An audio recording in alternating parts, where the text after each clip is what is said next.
Hey everybody, how's it going? Chris Vaccaro here, newly appointed, elected president of SPJ, and excited to be here with Emily Glazer, Pulitzer Prize winning journalist from the Wall Street Journal. Fun to say that, right? Nice little addition to your title and name. I love it.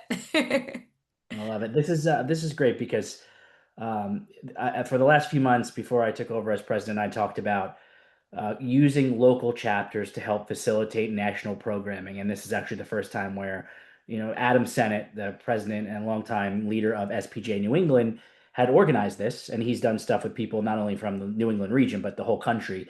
And I said, well, we have these great local programs that happen all over all of our chapters across the country. Let's put the weight of national behind it. So you'll see it promoted on SPJ National's social platforms, and both before and during and after this, you'll see the recording of this out there as well. So I appreciate Adam and all of our local chapter leaders to help facilitate this type of, this is professional development. People tuning in to watch and learn about you could hopefully learn a bit about the industry and the future of the industry and your storytelling and your abilities and all that great stuff that we're going to talk about.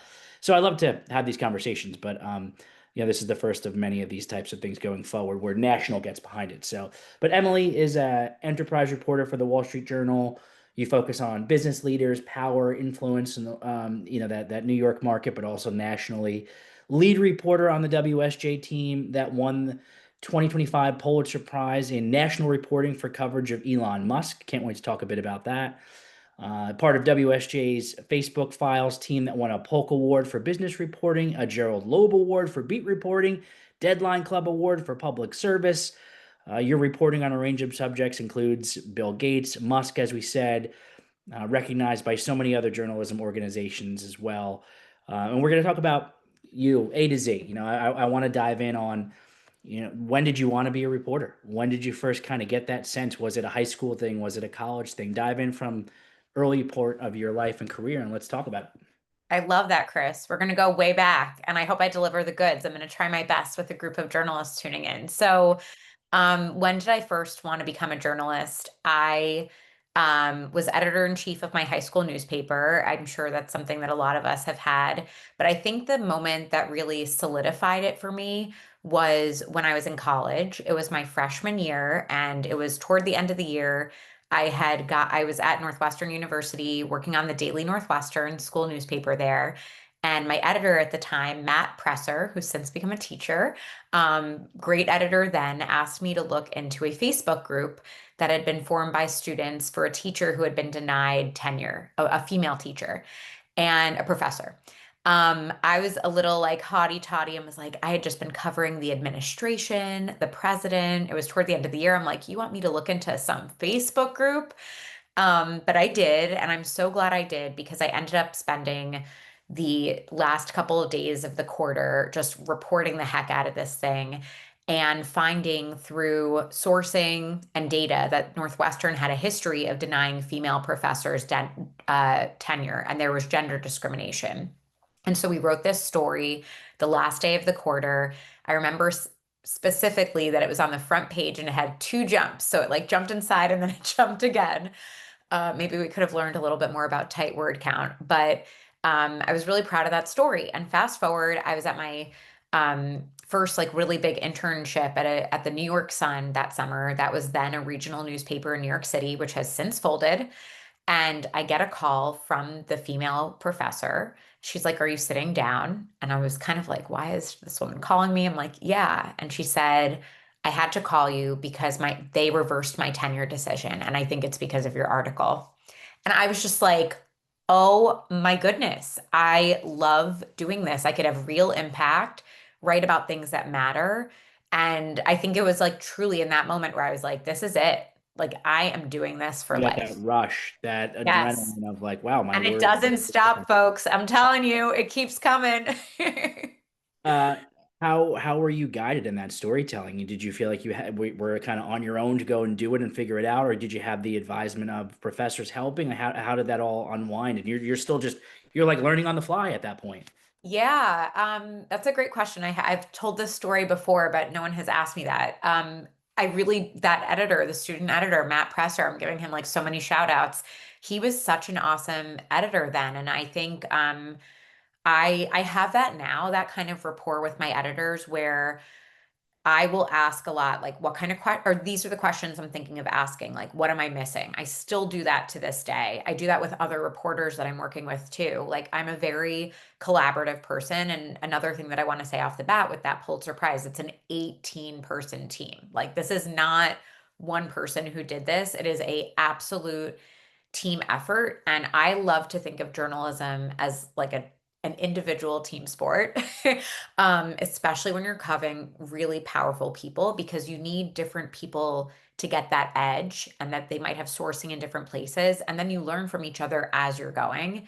So, yeah, I haven't thought about this, but like I had this awesome rapport with my editor then in college. And like I still have so many editors and senior reporters that I lean on and learn from to this day.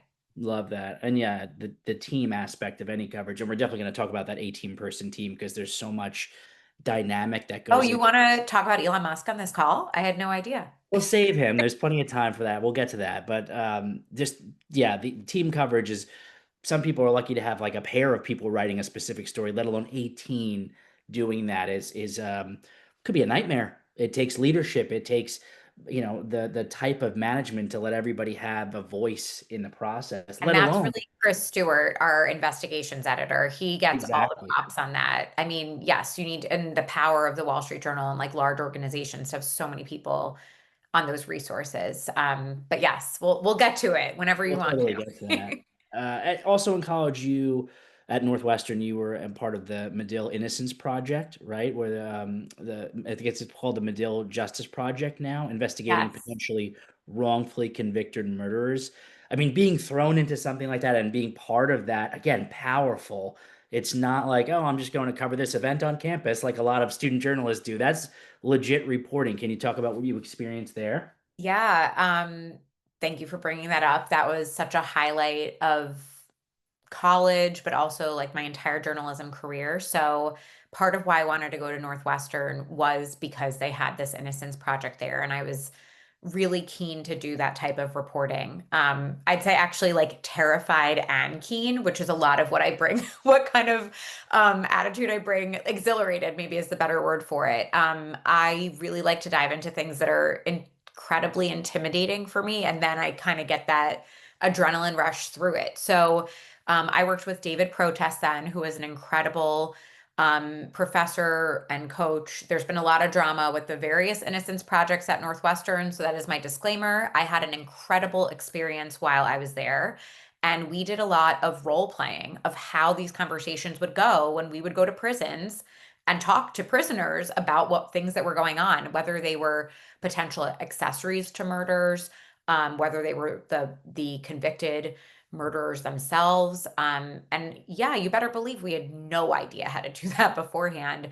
What was so incredible is that while I was there, a case that the Medill Innocence Project had worked on many years before, I think it was like 10 plus years, um, it ended up going to the Supreme Court. And so David Protest put together like a SWAT team of four of us, four women.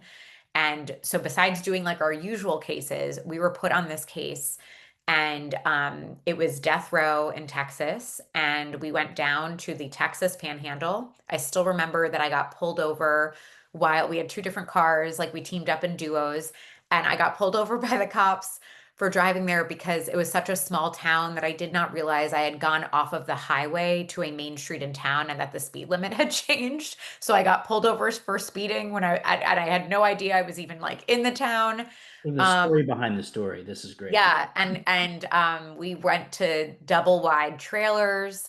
I was really into like how do you dress for that? Like how do you present yourself? You're like a private, university student for me, like from outside of New York City, and I was thought so much, and we prepared a lot of like how do you get people to talk to you? Why would they even open their doors for you?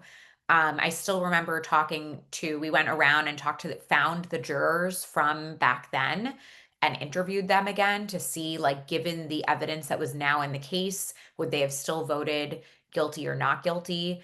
And we were like knocking on people's doors. I mean, it was the best training I could have had. I've had to do that, these days, and cold call people. I still remember one very kind gentleman who had no teeth opened his doors, and I was like, didn't really know what to expect. He ended up inviting us into his home, cooking us eggs, and like telling us this whole story. And to me, it shows like as a journalist, I was learning how to talk to anybody, not judging, just like going along for the ride, trying to open up and sharing things about myself sometimes in the hope that they would share things about themselves. And we did ultimately get to see that. The judges argue that case on Supreme Court. It was wild. Like right after I graduated, it was definitely like a defining career moment. Is this when you went down? This is for Hank Skinner on death row. Yes, Okay, and Hank had killed his girlfriend and her adult sons, right? Like the whole story is gruesome. And there's a lot. here's Emily, college student, going to Texas on death row. Yeah. By the way, as a undergrad at Hofstra, which I love and I teach at still, by the way, where I went to Love school. Hofstra. I'm from Long Island and I still have the Oh, 516. I didn't know you were from Long Island. Yeah, I try to hide it sometimes. But don't hide it. Don't hide it. Be proud of it. As a lifelong Long Islander who I say I will live, grew up here, born here, I will die here. I need to talk to you about Nassau County. Anyway, I was happy to just like cover, Hofstra soccer and lacrosse. Meanwhile, you're going to Texas covering, death row and hardened criminals and Supreme Court stories. That's incredible. I mean, talk about giving you the identity of a real pro journalist, but still in school and giving you more life experience than some people will ever experience in journalism. That's unbelievable. Thank you for saying that. I mean, I got an amazing education there. I still remember when we went down to death row, there were the two of us that were doing the interviewing and then two that would do filming. And on death row, the way that you say hi to someone is you hold your hand up against the glass and they hold their hand back up against the glass. And I was just sort of like chills.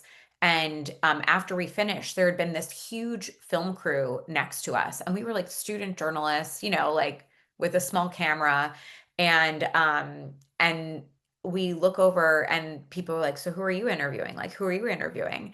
And it turned out that there was a huge ABC News film crew next to us interviewing a serial killer, and because we were like, oh, triple homicide. And they were like, oh, yeah, we interviewed a serial killer. And I kid you not, I had nightmares for like many months after that.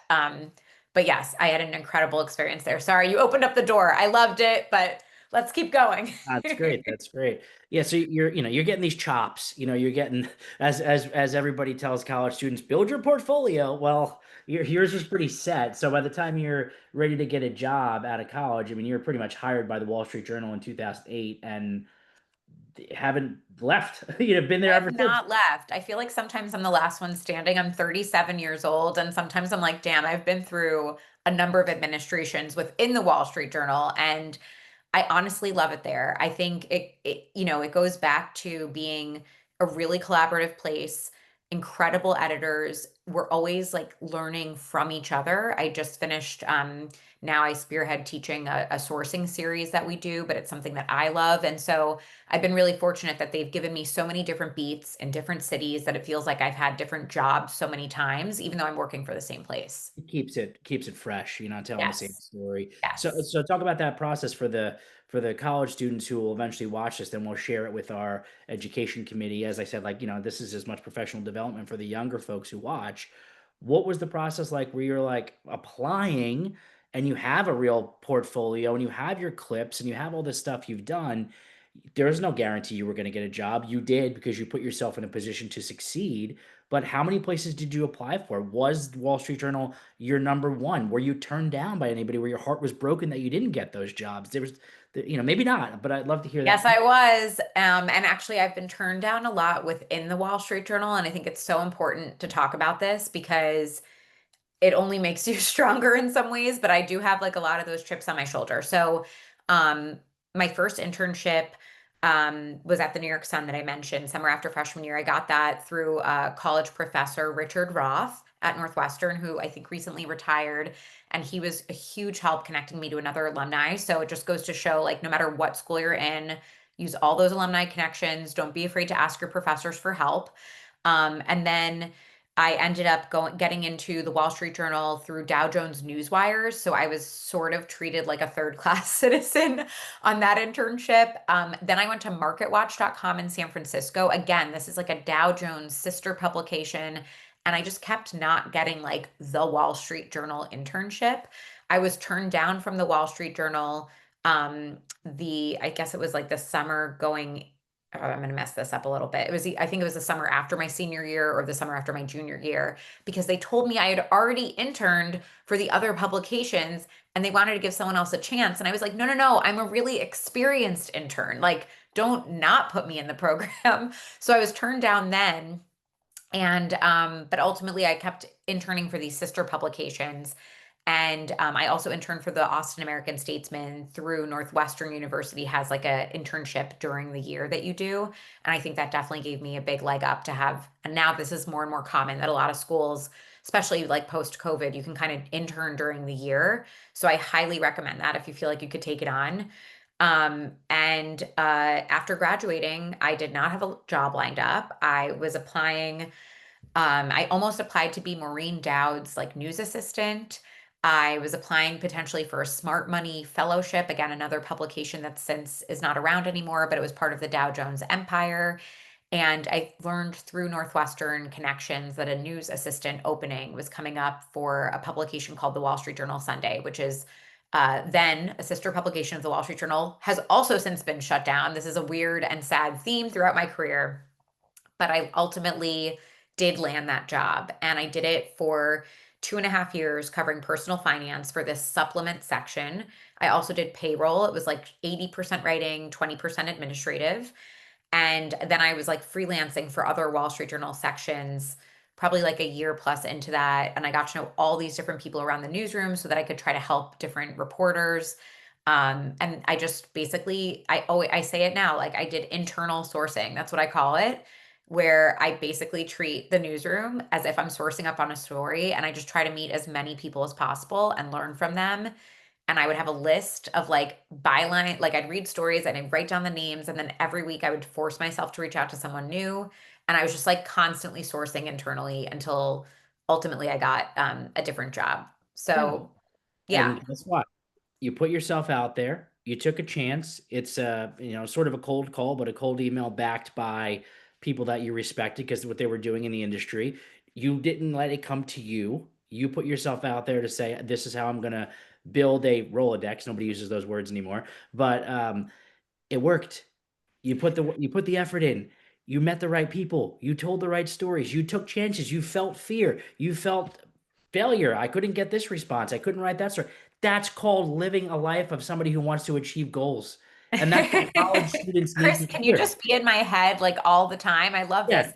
Honestly, though, and I think a lot of people might feel this way, I sometimes am like cringing before I press send on some of these emails. Like, oh my God, I'm going to bother them so much. When I call my sources on Sundays, like, I'm like, oh, they so don't want to hear from me right now, or like We all cold feel that calling. way. And I feel Yeah. like sometimes you have to just like embrace that and realize a, it might not be the person's reaction. B, it might be their reaction, but they might talk to you anyway. And C, it might be like all of the above and none of the above. And just, I had some coffee meetings that were like really awkward at the journal, and I had some that were incredible. And some people took 6 weeks to get back to me. If they were like super senior, traveling, this, that. Yes, did I like follow up and make sure they got my message? Like, I followed up and I always try to take that call if someone reaches out to me, especially if they're with like an intern or within the journal or alumni connection. I just feel like it's part of the job is to pay it forward. And so, Always. yeah, like send that email. If you're listening to this right now and you're thinking about calling or asking for advice, like send the email, pick up the phone. Especially if you're from Long Island. Because no, I agree. I never ever ignore a request to just have a conversation with the student. Hey, I need some Yeah. advice. No problem. I'll give you the pep talk you needed because generally they're probably missing half of the things that you mentioned that you did. Which I always tell people you have to do those things, but they didn't get that instruction in school or nobody advised them in that way. And I think there's a lot of etiquette to this. Like, I also am like religious about my follow-ups. And when I was an intern, I wrote, and again, some of this is like roll with what your personality is. I wrote like handwritten thank you notes to however many people. When I have had different beats, I write holiday cards every year. One year, I think I sent like 200. I'm not like that. I'm not crazy like that anymore. I have a toddler. Now I think I do like, I don't know, 20 to 50, depending on how things are going. But I think that personal touch in whatever way, like you can do it, leaves a lasting effect with people. So, Yeah, it's professional. Honestly, as everything becomes so digital and watered down, and you can't trust yes, anything with AI, a human element goes so far now. Whether yes. it's a text or God, a handwritten note is like, ancient at this point. But people go, "Wow, that's so sweet. I can't believe I got that." Yeah. I have a box. Try, see what sticks. I have a box in my drawer here of note cards that I will send to people that Chris, I love it. You're speaking my language, buddy. We didn't plan this. We we did didn't. not plan this. We're in that same kind of age bracket. We have that same kind of hustle and drive, and I'm not surprised. It's that Long Island water. Um, so you mentioned you had a bunch of beats. There's things that like Yes. you kind of eventually landed in, and I know one of the things you've written a lot about large public companies and CEOs and boards and that corporate governments. It could be complex. It gets hairy. There's so many angles there. Was that do you like that? Is that something you've done a lot of? How did you like land in that beat? Do you say I actively want to cover this chaos? Um, let's see. So I did not set out to be a business reporter. Let me like just say that from the get-go. And then I certainly didn't set out to cover finance. I now do like a little bit of both plus politics. Um, and I really fell into it. I did the news assistant job. I hustled. I ended up covering for someone on maternity leave who covered huge consumer products companies, with Procter and Gamble being one of the big ones. And I did that for almost 9 months. And then the reporter that was on maternity leave ended up moving. And I was like, oh, I'm for sure going to get this job. Didn't get the job, got passed over. Huge turning point in my career. I was like, oh my God, I have to leave the Wall Street Journal. They're not treating me well. This is horrible. They ended up giving it to someone who had been in Asia, who was like way more experienced than I am. Lovely person. And then hustled for like 6 more months and then got on our deals team, which was like kind of like the SEAL Team 6 of the Wall Street Journal.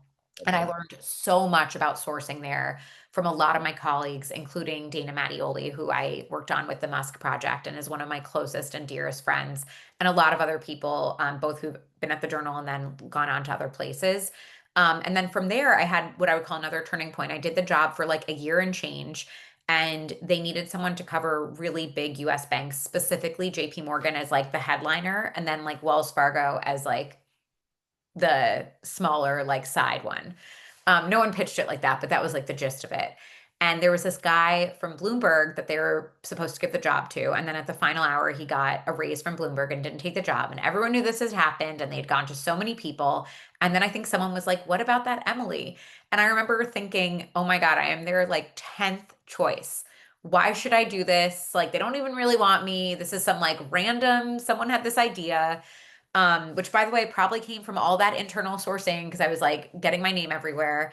And I remember talking to my then boyfriend, now husband, making a pro con list, like really thinking about this. And I took the job. And that was a huge turning point for me because ultimately I covered much of Wells Fargo's sales practices scandal. The LA Times broke the original story before I had started on the beat. And then we really were like the leaders on this story, including when I moved out to LA for my then boyfriend, now husband's job. And I was like, my career is going to end. I'm doing this crazy thing. And I just like, it was huge. I stuck with it. I was featured in like a Netflix documentary. So I was never like Miss Financial Reporter. In fact, like if you ask anyone at the Journal, I hate earnings. I'm the worst at like reading some of the documents. Someone brought up the different acronyms recently. I was in a meeting with a big CEO and I was like, oh my God, I don't want to hear the term GSIFI, or like I don't want to hear NII, net interest income. Like that's not who I am. I'm a people person, but I did my homework and I had a lot of people help me, which I think a lot of us probably have. And I tried to use like the people part of me to help get through a lot of like the nitty gritty and basically getting what I feel like is a graduate degree in like finance. And you're still covering that stuff actively? You know, what I've realized is like it's just part of my whole job now. So I was on the banking beat for 5 years. By the end of it, I really needed to move on. I was like fighting with my editor all the time. I was so in the weeds on, I'd like lived and breathed this Wells Fargo scandal, and it went on for so long. And it was like, they needed a new person. I needed to like not cover banks. And Matt Murray, now who's editor-in-chief of the Washington Post, then was editor-in-chief of the Journal, I told them that I was like, going to go. And I felt like my time had kind of like come to leave the Journal and do something new. And they created this new job for me. I was living out in LA, and it was leading up to the 2020 election. And they were like, why don't we have you out west covering this like intersection of business, finance, and politics? So, like, taking these different parts that I'd had in my career, and see what you do with it. And so I remember I worked with Marie Baudet to like help me create a beat memo.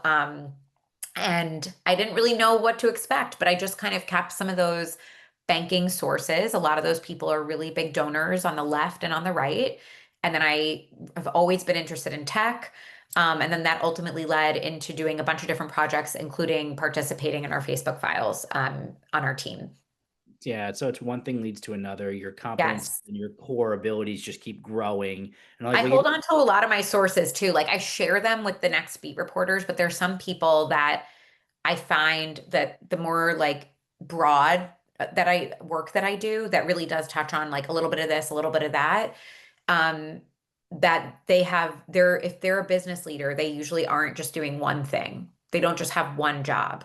Mhm. And so I try to stay in touch with them on like a wide variety of things. And then when like shit hits the fan in different subject areas, whether it's what's happening with the Trump administration and law firms, what's going on with universities, what could be going on with Estee Lauder, like what could be going on with Elon Musk, like it just people turn up in really different places, and I think the more powerful you get, the more that you're often around some of the big time things happening. So I kind of just like hang on to that.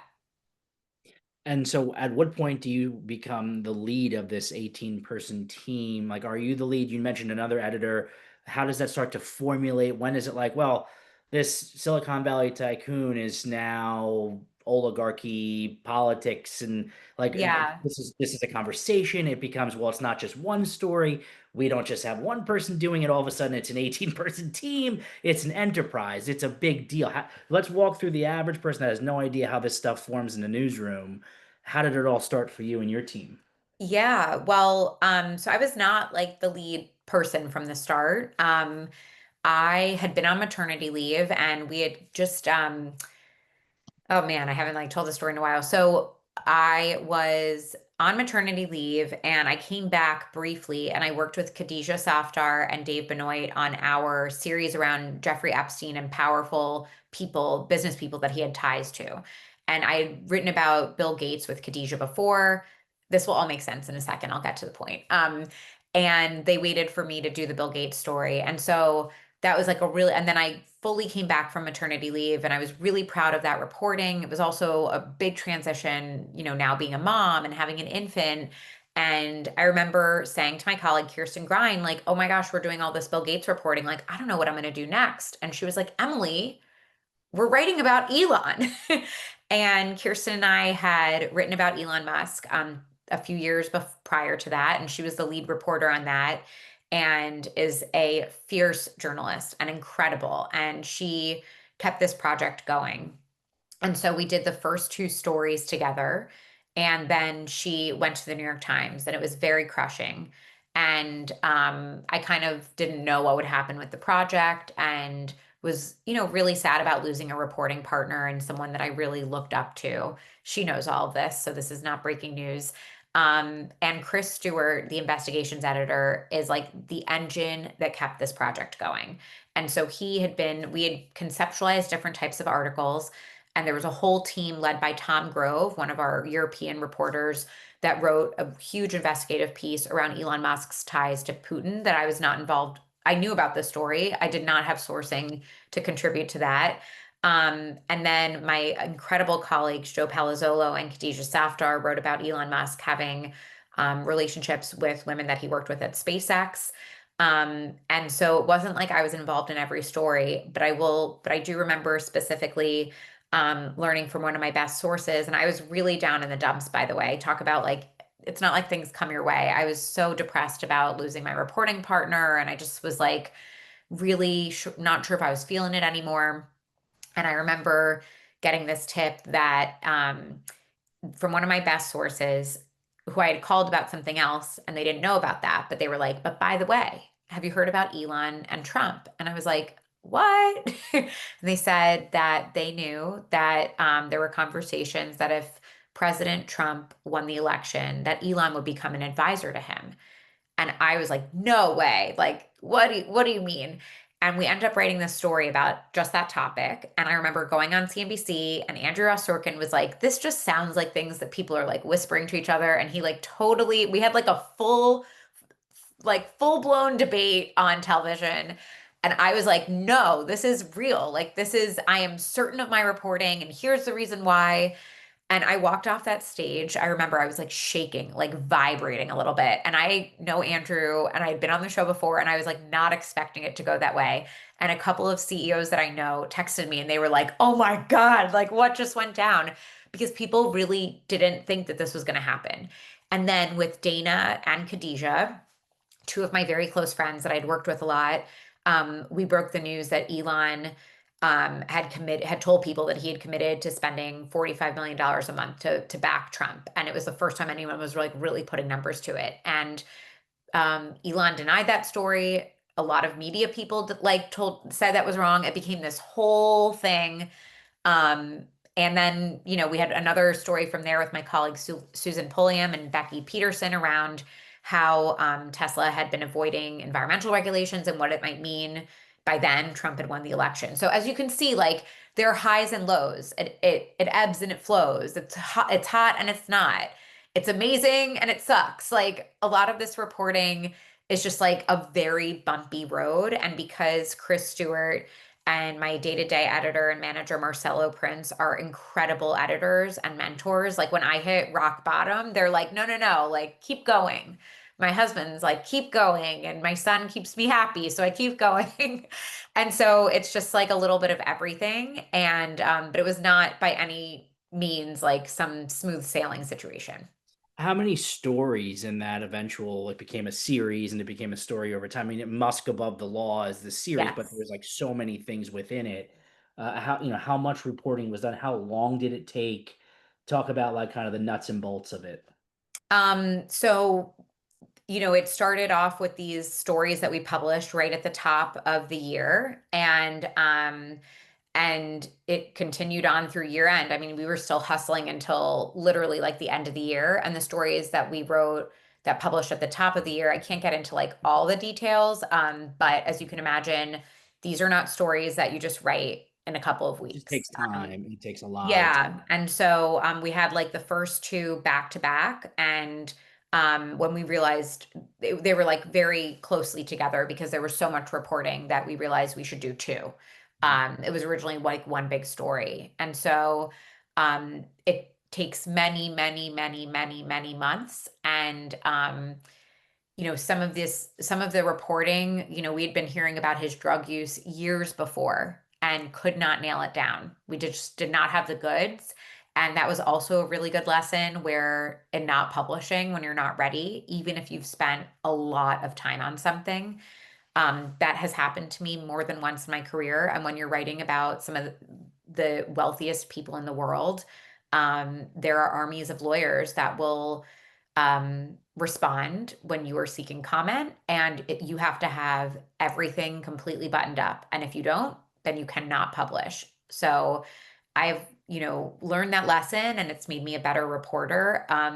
But it's really hard when you don't have it and you can't move forward. And, when you were saying before about like, how does this go? And is it like, is it just like all these great things happening? It's not. There's so many letdowns. I can't share all of them because of a lot of legal reasons, but there are so, so, so many letdowns. And you have to figure out like how to pick yourself back up and have, in this case, it was a big team. It's not just me. And I think that's what makes us even stronger because when my reporting wasn't panning out, there were other people that were having huge wins, and I support that too. Yeah, and so that 18-person team, is it constructed of not only writers, it's writers, it's editors, there's producer types, there's We people have data going on journalists, back. we have beat reporters, we have investigative reporters, we have people like me, like enterprise reporters, like in the middle. That doesn't even encompass like all the editors. We have our investigations editor, we have enterprise editors, Bruce Orwell, who leads all the Wall Street Journal's like enterprise stories. Our editor-in-chief, Emma Tucker, was crucial in this. And these stories are, you have to have like really thick skin to publish stories like these, especially if people who are very powerful might come out after and say that they're not true. Mhm. And she is the person who's the face of our organization and supports doing really tough journalism. I'll never forget when Emma called me after the first big story published. She called Kirsten and I and was cheering us on. Again, this was like factual, very hard fought journalism. And it's really awesome to have a leader like that. And not to be cheesy, but like a woman leader. She's our first female editor in chief. And it's like inspiring and it makes me want to do those stories. So timing is perfect. Tomorrow, the team is recognized officially with the Pulitzer, the prize itself. When did you originally hear it? What was the reaction, the emotion that actually the work was being awarded in that substantial way? It must have been a flying high type moment. Yes, yes, yes, and yes. Um, Without getting into like all the stuff that some of the things that like I think are just specific to the organization and everything. Mhm. When I found out, I like actually screamed. We were not expecting it. A lot of journalists chat about who they're hearing might advance to the finalist round in the Pulitzers. There's a lot of chatter in the journalism world, and no one was talking about the Musk project. So I remember just thinking like, the weekend before it was announced that it would be really awesome if we were a finalist.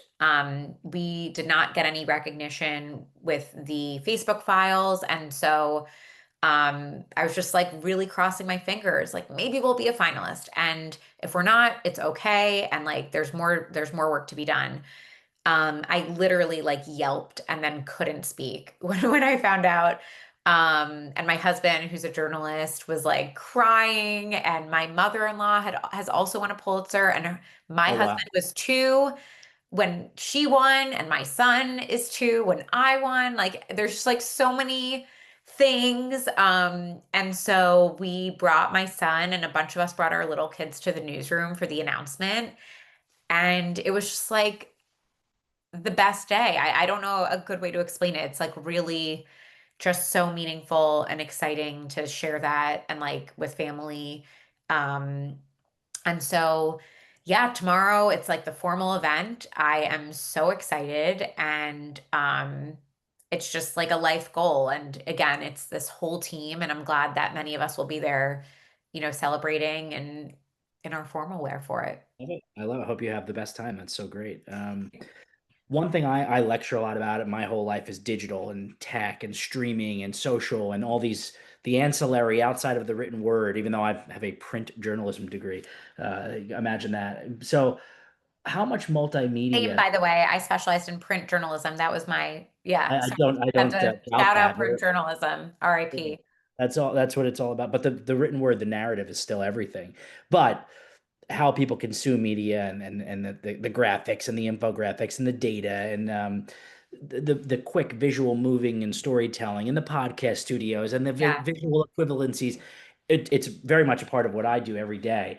How much is that playing into your storytelling? Into how much do you have to do? How much do you have Yeah. to work with other people? Like get into your multimedia day to day, if there is any. I'm sure there is. Yeah. So it's a little bit yes and a little bit um other like no, in the sense that other people are doing it, and thank goodness we have those experts because I am the worst at visuals. Let me just like start out with that.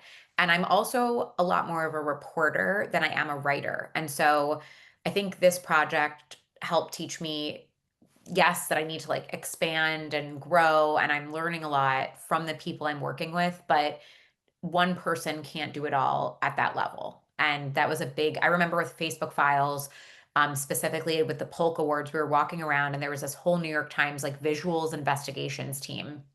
And I was like, they have an entire visual investigations team. This was like many years ago. And thinking like, oh, you need to be able, you as in like the general person, to do work at that level, you need to figure out how to work with people that have those skill sets. And so we had Kara on our team who is incredible on visuals, John West, who's a data journalist, Andrea Fuller, Coulter. These are like data journalists and people that also specialize on visuals.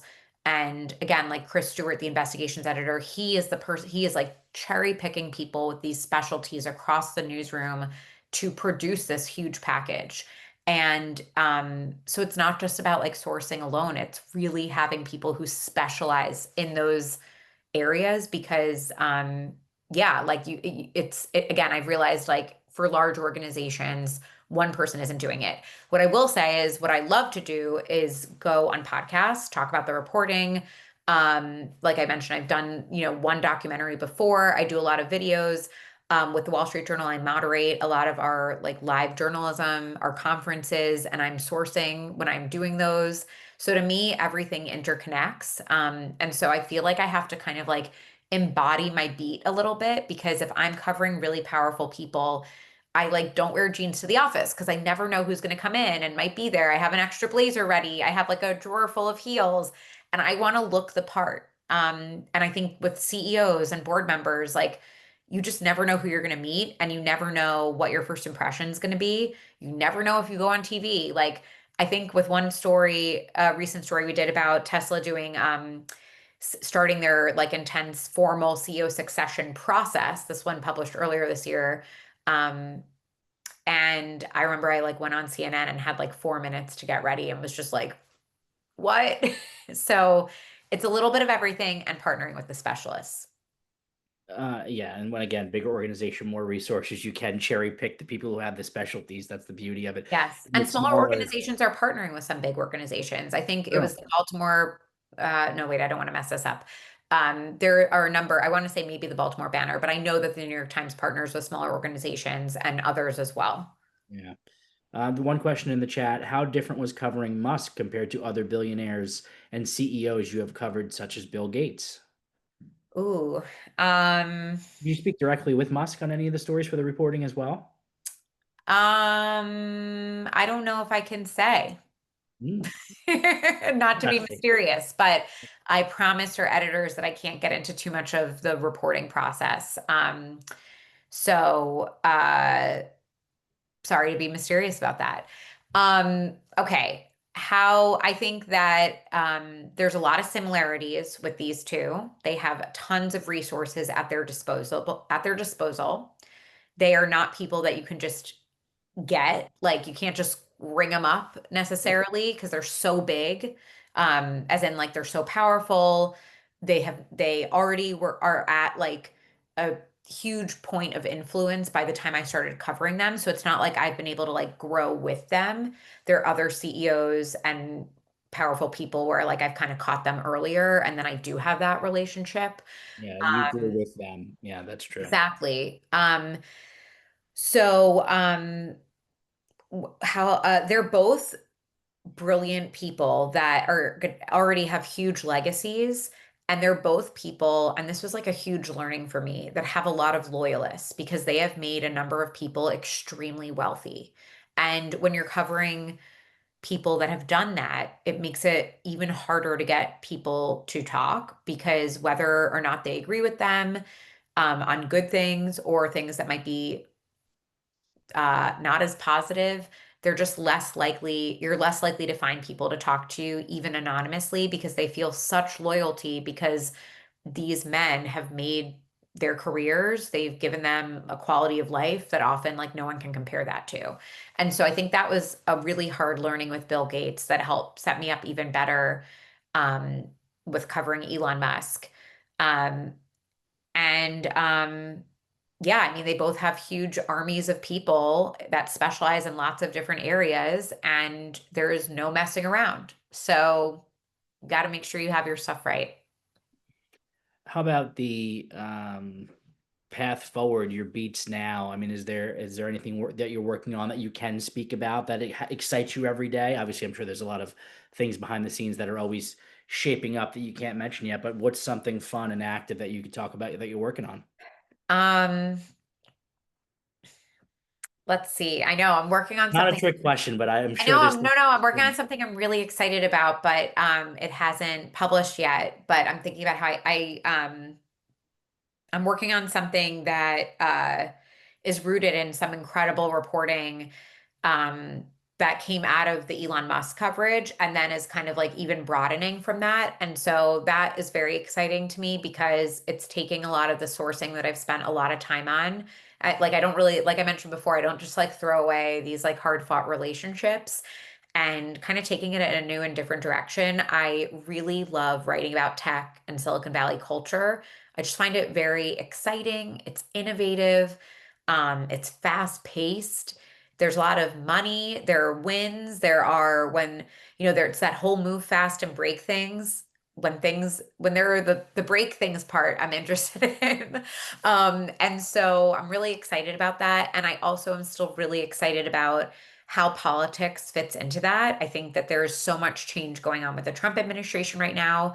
And I've written a lot about like Trump administration and whether that's law firms, universities, CEOs, corporate America. There's just so much change. And I think this is a really important time to have good journalism because when there's a lot of change that's going on, it can you can kind of blink and like it's hard to know what happened and it's hard to know like who did what and what the impact is of all of that. And so that's where I'm really happy that Matt Murray all those years ago was like, try this thing out because I'm kind of like in some ways digging back in and remembering political reporting as well. So I would say it's a little bit of everything. I still got that tech buzz and keeping politics relevant too.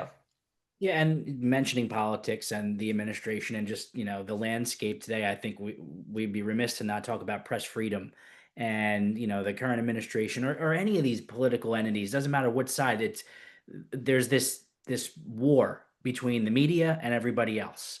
And maybe it's always existed, but everything always seems heightened today.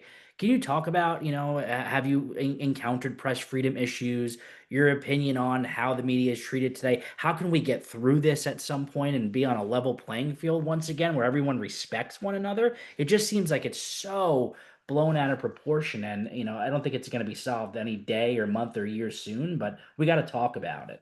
Yeah, man, I wish I had like could wave a magic wand and give you this like incredible answer about how it's all Please. going to be solved. But I will Yeah. say this. I'm really proud to work at the Wall Street Journal because we wrote the original story about President Trump and his even greater ties with Jeffrey Epstein. And that was not an easy story to publish. I was not involved in that reporting, but actually two people on the Elon Musk Pulitzer Prize winning project, Khadijah Safdar and Joe Palazzolo, were those reporters. And President Trump has sued the Wall Street Journal, and that is still in court. There's not too much extra to say about that, but the New York Times ended up writing about it too. And then like they got sued, and other media organizations ended up picking up that coverage of from what the Journal reported, and in some cases what the New York Times reported. And so I think that's a really interesting microcosm of what's going on, where at least these legacy media organizations, what I would call it, are organizations with fierce journalists and really hard hitting, truthful reporting, decided to write about what's going on and not back down, and in some ways stick together. So we haven't seen that all across journalism, but I'm really proud that we've seen that in this niche part of the industry that I work on. And I think that's just one way to look at it. But yeah, this is a really unusual time. And I think I take a piece of advice that my husband, who's actually a sports journalist and really focuses more on the podcast and TV medium, always says to me, which is like when things are tough, I like to kind of like put my head down and work really hard and let the work show for itself. And so I guess another way to answer your question is to not say too much more and then just keep on reporting after we get off of this chat. Yeah, I mean, it's. I'm glad to see that there's conversation about it. That organizations like SPJ exist for, fighting for press freedom and the idea of advocating for journalists and journalism, and it's stick together. It's keep telling those stories. It's keep powering through with proper reporting. It's holding true to our code of ethics and doing things in a way that is above board. And I think it's all the media industry doing the right thing and telling proper stories and vetting sources and so on, things that people, journalism students might take for granted while they're sitting in those classrooms learning the basics of reporting. It all actually goes into the bigger picture of, well, this is done for a reason. It's a higher calling. I believe it's the most important part of our democracy. I think we all need to take a step back half the time and remind ourselves we're Americans. We're in this country. It's a beautiful place, but we have this right to tell these stories. We have this right to have the freedom of speech, right? Like it seems so basic to say, but when you take a step back, it's powerful, and we got to fight for it. I think that just in like a more granular way, one of the other things that I learned, and I think it really speaks to the type of to doing this type of journalism now, is that, I know I've talked a lot about like having your facts buttoned up and having it bulletproof. In this day and age, having documents makes the reporting so much stronger. And that was the case with some of our reporting on Elon Musk, some of our reporting on Bill Gates, and certainly the reporting that my colleagues did with Jeffrey Epstein and President Trump. If you have documents, it's not a he said, she said situation. And that can make for even stronger reporting. And it's one of the best things that I've learned, which is to just keep trying to seek documents. It makes it much harder to refute. And I know that's really granular, but if people maybe take that away and like, ask if there are emails, ask if there are text messages, ask if there are, um, any court cases, like ask for anything, because that will help you get your story over the finish line. We're about 50 minutes plus, right? So we got one more question from the group here, and then I'll let you have some parting words. But what advice do you have for your journalists working to get into the industry today, for the college age kids that are like, yeah, I need a job tomorrow? What's your advice? Um, Number one is I would make sure you are fluent in AI so that you can bring that to the newsroom. I think it can help a lot with research and it can help a lot to be that younger person who can help teach others like me, people like me. But then also I would just like and take an accounting class in college. I never thought I was going to be a financial journalist, and that's not the only thing I am, but I wish I took that in college. And I would just try to reach out to as many people as possible for those kind of informational interviews. I get messages from people on LinkedIn that are Northwestern students or grads. Just like you said, Chris, you too. I am honestly surprised, like after, whether it's mentoring interns or giving talks to young career journalists, how few people actually follow up with me. Like I'm always surprised by the lack of follow up. And so I think that's almost a really basic thing to say, but follow up, have the conversation, send the thank you note, try to track the reporting for the people that you've written about, send them a note when they have a big story that comes out. I mean, with technology, it's like easier and easier to track these things. So it's like AI can hand this to you on a silver platter if you set up all these trackers and then just make sure that you send those notes out and like be a genuine person and ask questions about, you know, if Chris has an incredible package that publishes and on the air, like ask, how did you do that? Don't just say great story. Like ask the next question, engage in a conversation. So I guess that's my best advice. Do that internal sourcing. Love that. Any parting words before we let you get back to your family? Um, I think that there's a reason why we want to be journalists. And I think you were touching on this before with freedom of the press. There's so many different jobs that you could do if you're a good communicator and a good storyteller, but there is nothing that beats the rush of a good story, landing the scoop, getting that person to pick up your call. And honestly, like it does not end. So I guess I just wanted to start from where we started, which is I love that adrenaline rush. And it's like journalism is like nothing else. It is. It's true. There's even the feeling I recall leaving, putting the school paper to bed in college at Hofstra, walking to my car, going, "Wow, 2 a.m. There's no place else in the world I'd rather be right now than putting that together." And it's only intensified, Yes. since that time. And I appreciate you, all the work you're doing, all the work ahead for you, the time that you took to have this conversation. And again, for anybody watching, if you're not a member of the Society of Professional Journalists, join your local chapter, get involved, help advocate. learn from events like this where it's all about professional development, read the code of ethics and brush up on what we're doing and how we advocate. And I appreciate you, Emily. Congrats on the Pulitzer for you and the team, and enjoy that special moment tomorrow with everybody. Thank you so much, everyone. Have a good night. Take care.